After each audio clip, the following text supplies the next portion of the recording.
Hi, my name is Cashiola, and this is my husband, David, and we're here today just to speak a little bit on Tenet 4, which is limiting and managing your media intake in your family. And so we've just come up with some things that we've done throughout the years with our own family, and thought we would share that with you on some tips and some habits that we've formed. One of the things out of the book that I wanted to bring up is from Ephesians 6:11, and it says, "Put on the armor of God, so that you may be able to stand firm against the tactics of the devil." And I feel like that's kind of what our job is in this part of the Tenet, is to help our kids manage and help limit what we allow to come into our home. Michelle and I put together a top 10 list that we thought we would share. We sat down and documented some of the things that we've done over the years of raising our kids, and we thought you might find value in hearing some of those. So the first one is probably the funnest one. When we sit down at a family meal or we have any kind of family event, if someone pulls out their phone and they're reading a text message or typing a text message, we ask that they share it. If they're going to do it in front of you and they're bringing in that outside world into our space and our family time, we ask that they share a little bit about what they're collaborating with with their friend or whoever it is. The same rule applies to us. If I've got a text message or email I'm replying to from work, then the rule is that I've got to share it with the table at the dinner table, and it opens up great conversation starters. So we really enjoy a lot of those. We enjoy some laughs, and we get to know what's going on in each other's lives as well. The second one is just keeping TVs and computers out of the bedrooms and having that in common spaces. It just allows our kids to have private time in their rooms to study and to pray and to just have downtime. And we do that ourselves in our own bedroom as well too. The third one we came up with is that we share, all of our devices have the same screen lock password. So whether it's our kids' phones or an iPad in the family room or my phone, everyone has the same screen lock password. And it's not that we make a habit out of picking up each other's phones and reading what's going on in their life, but we could, if we want to check something on a website on someone else's phone and we pick it up, we could use it. And it's just the idea that there's nothing sacred about these devices, and that they're not ultra private, and that it kind of coincides with anything you do online should be assumed that the whole world can see it, and we expect the same out of their devices, and so that's why we've just always had the same passwords for all the devices.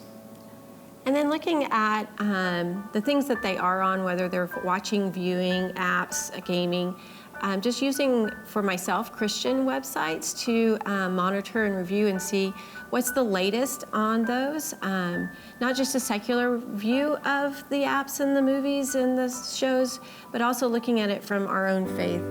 Is it really wholesome? Is it really something that we need to be viewing and watching either as a family or individually as well? I would add two additional ways to stay informed, and one is talk to your kids. You'll learn all kinds of things about what they're doing or their friends are doing, just having that open dialogue with them, and as well as other people in your life.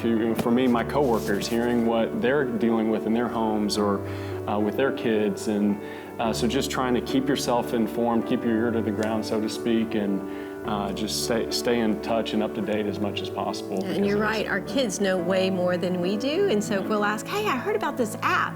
You might see something on the news, this certain thing is, got media attention around. I'll say, well, what's that one about? And they'll be able to tell me exactly why. And I'm like, oh, well, should we have that one then? And sometimes we've deleted apps because we've found out certain things over the years, like, hey, that's not gonna be a good one for our family.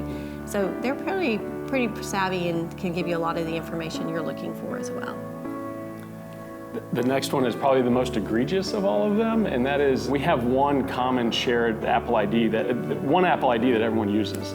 And what that results in is that we can all see each other's text messages. Again, it coincides with that there's nothing super private about this stuff, and so anyone at any time could choose to turn on my phone and have my text messages come to their device, and vice versa. And we've seen some things over the years that we've had to ask about. Hey, what's going on in this part of your life? And so it's been interesting having it set up that way.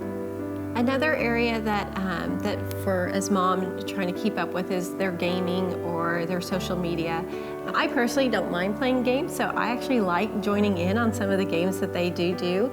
And then on their social medias, I've always been either a friend or something. I follow a lot of the things that they follow, just to open up conversation and also kind of be a set of eyes on things too as well. The next one is that we do not allow any devices in the restrooms. As kind of awkward as that sounds, we just feel like the restroom is a very private space. That's why you close the door when you go to the restroom. Again, what you do on social media is very public and seen by people, and we just don't feel like that a phone or an iPad belongs in the restroom, and that's always been a rule in our house that it's not allowed. And then another one is just having permission before they download certain apps. It gives me time, it gives us time as a family to talk about why do you want this app, what's the benefit of it, who's using it, what's it about.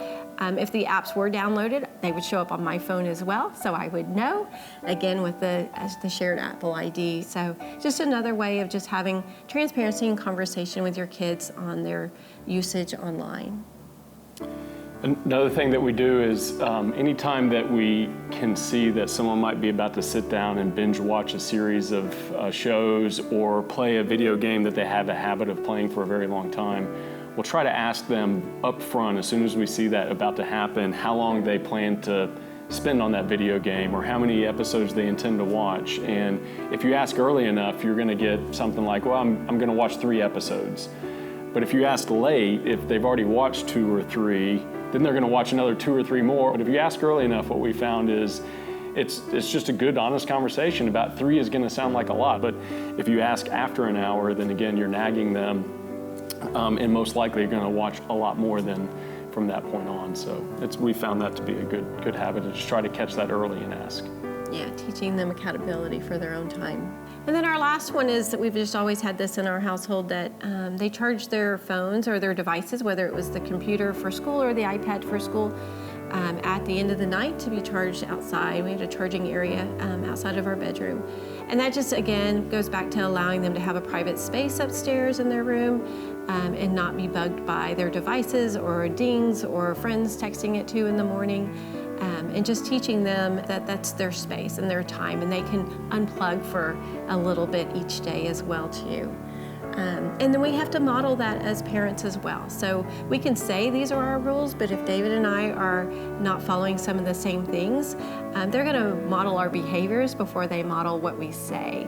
And so sometimes we have to be aware of how much time we're on our devices and are we unplugging. And sometimes it's just talking about how hard it is to unplug and how we can do a better job as a family doing that. And so kind of doing it in the way that we did, where we physically had to monitor the device ourselves, taught them that, hey, hand us the device. And handing it to us, if it was difficult, we knew something was amiss.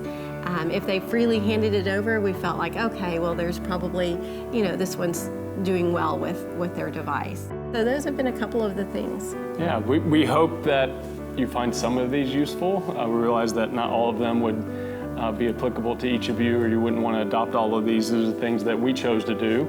But technology is changing so fast, it's ever changing, and it's challenging to stay ahead of it. Get down at the level of your child, get on the floor with them and engage with them physically, even if it's electronically, maybe learn the game that they're playing, but be a part of what they're doing so that you're part of their environment, part of their community, and not just an outsider. Go get the toys, go have a mess in your living room and have something for them to play with. Yes, the iPad is nice and neat and it keeps the room clean, but a messy house means it's a well-lived house.